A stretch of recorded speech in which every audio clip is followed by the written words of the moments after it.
నమస్కారం వీవర్స్. వేదోచ్చరణలో దోషాలుండరాదు. పేద పండితునొకనికి వివాహం కాని కుమార్తెలున్నారు. వారి వివాహానికై ధనం ఎలా సంపాదించాలో ఆయనకు తెలియలేదు. స్నేహితునితో మాట్లాడుతున్నప్పుడు సంగీత విద్వాంసులకు మంచి ఫలితం ధనరూపేణ లభిస్తుందని విన్నాడు. తత్ఫలితంగా తాను సంగీతం నేర్చుకోనాలనే కోరిక అతనికి కలిగింది. చక్కగా పాడాలంటే దీర్ఘకాల అభ్యాసం చేయాలనే విషయము ఆయన గ్రహించాడు. అందువలన ఊరి బయటకు వెళ్ళి అక్కడ ఉన్న ఓ మర్రి చెట్టు కింద కూర్చొని అభ్యాసం చేయసాగాడు. కానీ అతనికి సంగీతం అబ్బలేదు. అతని పాడుతుంటే గార్ధబాలు వచ్చేవి. పూర్వజన్మలో సంగీత విద్వాంసుడిగా నున్న ఒక దయ్యం ఆ చెట్టుపైనే ఉండేది. అది ఈ పేద పండితుడు చేస్తున్న సంగీత హత్యను భరించలేకపోయింది. అందువలన అది వేద పండితుడిని ముందు ప్రత్యక్షమై ఇలా అన్నది: నేను సంగీతం వచ్చిన భూతాన్ని. ఈ చెట్టు నా నివాస స్థలము. నీవు చేస్తున్న అరుపులు నాకు ఇబ్బందికరంగా తయారై నేనిక్కడ ఉండలేకపోతున్నా. ఇంకొక చోటికి పోయి నీ సంగీతాభ్యాసం కొనసాగించు. నేనెందుకు పోవాలి? నాకు ధనం కావాలి. సంగీతాన్ని సాధన చేసి మంచి సంగీతకారుణ్ణి కావాలి. అప్పుడు ధనం సంపాదించగలను. ఇది నా సాధనకై ఎంచుకున్న ప్రదేశం. నీకు ధనమే కదా కావాల్సింది. అది సంపాదించటం ఎలాగో నేను చెప్తాను.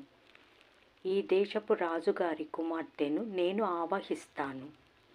రాజుగారు ఆస్థాన వైద్యులను పిలిపించి యువరానికి నయం చేయమని చెప్తారు. కానీ వాళ్ళ వలన కుదరదు. అప్పుడు నీవు వచ్చి యువరాణి గారికి దయ్యం పట్టిందని, ఆ దయ్యాన్ని వదిలించటం నీకొక్కడికే కుదురుతుందని చెప్పు. నీకు రాజుగారు అనుమతి ఇవ్వగానే నీ సంగీతం ప్రారంభించు. అది భరించలేని నేను యువరాణిని వదిలిపెడతాను. రాజుగారు సంతోషంతో నీకు అనేక బహుమతులు, ధనము ఇస్తాడు. ఆ తర్వాత నీవు సంగీతాన్ని హత్య చేయవలసిన అవసరం ఉండదు. ఆ పండితుడు అందులకు అంగీకరించాడు. అనుకున్న ప్రకారము అమలు చేయబడింది. పండితునకు అవసరమైన దానికంటే ఎక్కువ ధనం లభించింది. కుమార్తెల వివాహం విషయంలో ఆయనకు ఎటువంటి ఆందోళన ఇప్పుడు లేదు. ఆ భూతానికి గాడిద అరుపుల సంగీతం నుండి విముక్తి లభించింది.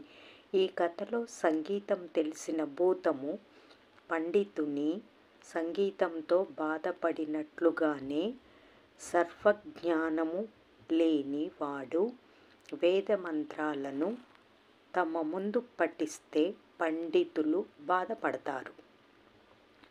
అప్పుడు సంగీతం ద్వారా మన కథలో వలె ధనము సంపాదించవచ్చునేమో కానీ, వేద పఠనములో ఉచ్చారణ దోషాలుంటే పఠించిన వ్యక్తికి తప్పనిసరిగా పాపం వస్తుంది. అందువలన వేదాలను పఠించేటప్పుడు స్వరాలను, ఉచ్చారణను సమగ్రంగా నేర్చుకొని జాగ్రత్తగా పఠించాలి. సంగీతం తప్పక నేర్చుకోవాలని నియమమేమీ లేదు. కానీ అధికారం ఉన్న వ్యక్తి వేదాధ్యయనము గురువుగారి వద్దనే నేర్చుకొని చక్కగా పఠించాలి. ఈ విధంగా కర్తవ్యాన్ని నిర్వహిస్తే పఠించే వ్యక్తికి పుణ్యం వస్తుంది, లేకపోతే పాపం వస్తుంది. జై సాయి.